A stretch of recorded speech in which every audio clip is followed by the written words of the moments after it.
Pendant ce temps-là, on va accueillir notre invité ce matin, Alain Denizet. Bienvenue sur le plateau de 9h50 le matin. J'ai entre vos mains votre livre que vous aviez sorti en 2017, réédité au début de l'année 2018.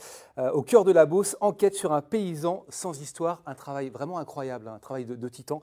On va découvrir ce livre avec vous dans un instant. Vous avez retranscrit dans le livre la vie d'un de vos ancêtres qui s'appelait Aubin Denizet, l'arrière-grand-père de votre grand-père, qui a vécu à Germinonville en Eure-et-Loire au début du 19e siècle. Qu'est-ce qui vous a décidé à vous lancer dans ce travail de titan? Parce que c'est des recherches incroyables.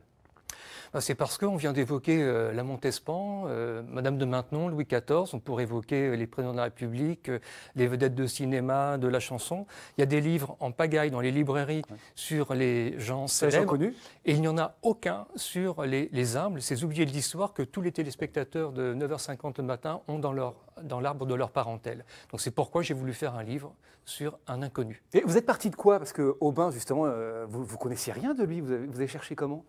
Alors effectivement, je ne connais absolument rien sur Aubin. D'ailleurs, je ne connais même pas son prénom au départ, puisque quand j'ai demandé à mon grand-père comment s'appelait son arrière-grand-père, il dit, il s'appelle Denizet, forcément, mais le prénom, je ne sais pas. Donc je suis parti de rien du tout. Et puis, par la grâce des recherches, aux archives départementales, municipales, etc., j'ai retrouvé beaucoup d'éléments. Et ça a été facile d'accéder à des sources d'informations? Alors, à la fois, c'est facile parce que les archives départementales d'Eure-et-Loire sont extraordinaires. Il y a un très, très beau local. Il y a beaucoup de documents. Mais ensuite, puisqu'il n'y avait pas de dossier sur cet homme, puisque c'est un inconnu... Parce qu'on rappelle, on est quand même au début du 19e siècle. Exactement. Et très peu d'informations sur toutes ces personnes. Il n'y a pas beaucoup d'informations. Alors, elles sont disséminées dans les archives.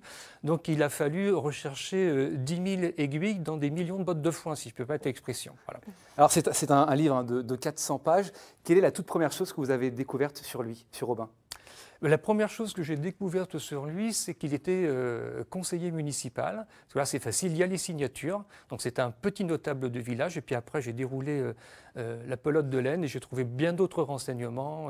Le nom de sa femme, ses enfants, l'aîné de ses enfants qui va au séminaire. Qu'est-ce qui ressort sur l'ensemble de sa vie, justement, de la vie des gens de cette époque? Beaucoup de choses. Alors, comme je l'ai expliqué dans le livre, ce n'est pas simplement un livre sur un homme. Non. Donc, je fais un plan serré sur lui. Mais après... vous partez de lui et avec lui, c'est tout le village qui reprend forme. Ça, c'est assez incroyable. Vous avez fait comment? Oui, les archives. Ouais. Les archives, donc pour trouver des choses sur mon ancêtre, les archives d'état civil, et puis en général sur ses relations de voisinage, sur ses relations familiales. Là, j'ai épluché toutes les archives possibles et inimaginables, comme les archives de justice qui sont extrêmement riches, puisque lorsqu'on a des procès, on a des témoignages, donc on sait...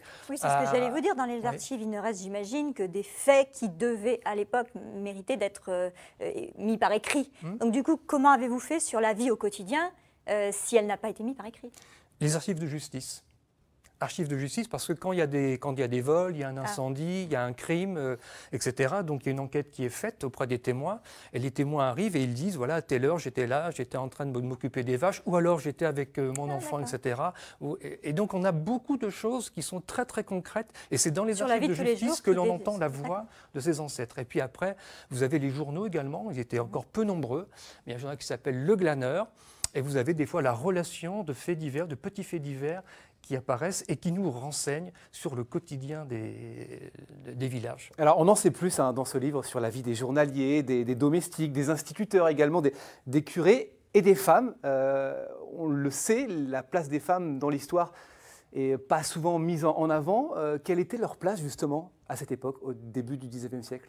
Alors j'ai consacré un chapitre entier aux femmes, et puis bien sûr les femmes, la femme d'Aubin, sa mère, etc. Qui s'appelait Marie-Françoise. Marie-Françoise accompagne Aubin pendant tout le livre, mais c'est vrai que la place des femmes, et notamment des femmes rurales, est très peu présente dans l'historiographie.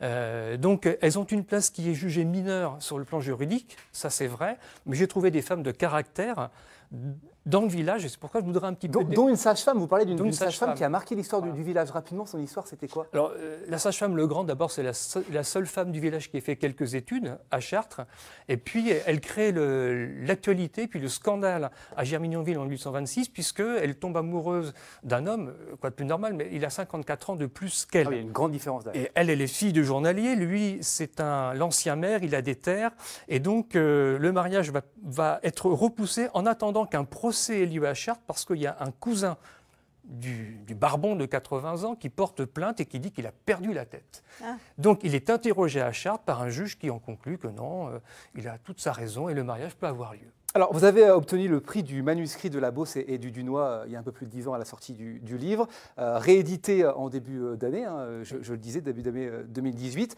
avec des illustrations qu'on trouve au milieu du livre. D'où viennent ces illustrations? Ce sont des archives aussi de... Vous avez Alors trouvé il y a deux sortes d'illustrations. Il y a d'une part des documents d'archives que nous avons mis dans le livre afin de montrer aux lecteurs sur quels documents se fondait mon travail. Et puis vous avez beaucoup d'illustrations qui sont issues, comme celles que l'on voit à l'écran, d'un almanach qui s'appelle Le Messager de la Beauce et du Perche, qui apparaît entre 1850 et 1914 et qui est quasi contemporain de la vie de Bain. Et pour l'essentiel, ces images n'avaient jamais été rééditées dans un livre et sont pourtant très intéressantes parce qu'elles sont au plus près du vécu et elles sont l'œuvre d'un dessinateur chartrain, Auguste Hoyot. C'est bien de le préciser. Et il y a aussi pas mal d'anecdotes sympas dans ce livre et des illustrations. On retrouve par exemple la pétition. Il y a une pétition qui date de je ne sais pas quand d'ailleurs. Alors une pétition qui date des années 1840 d'un petit village qui s'appelle Viabon à côté de Germignonville. Et il y a 800 habitants dans ce village-là et il y a en tout 100 signatures. Deux pétitions, l'une qui est contre l'instituteur, l'autre qui est pour. Alors ceux qui sont contre disent l'instituteur n'apprend rien aux enfants, ils sont tout le temps absents, etc. L'autre se défend en disant que son école est désorganisée par les fièvres qui règnent. Il y a la malaria à cause de la rivière Laconie. Bon, vous voyez, il y a pas mal de choses à découvrir. N'hésitez pas à vous procurer ce livre, Enquête sur un paysan sans histoire. Merci beaucoup, Alain Denizet.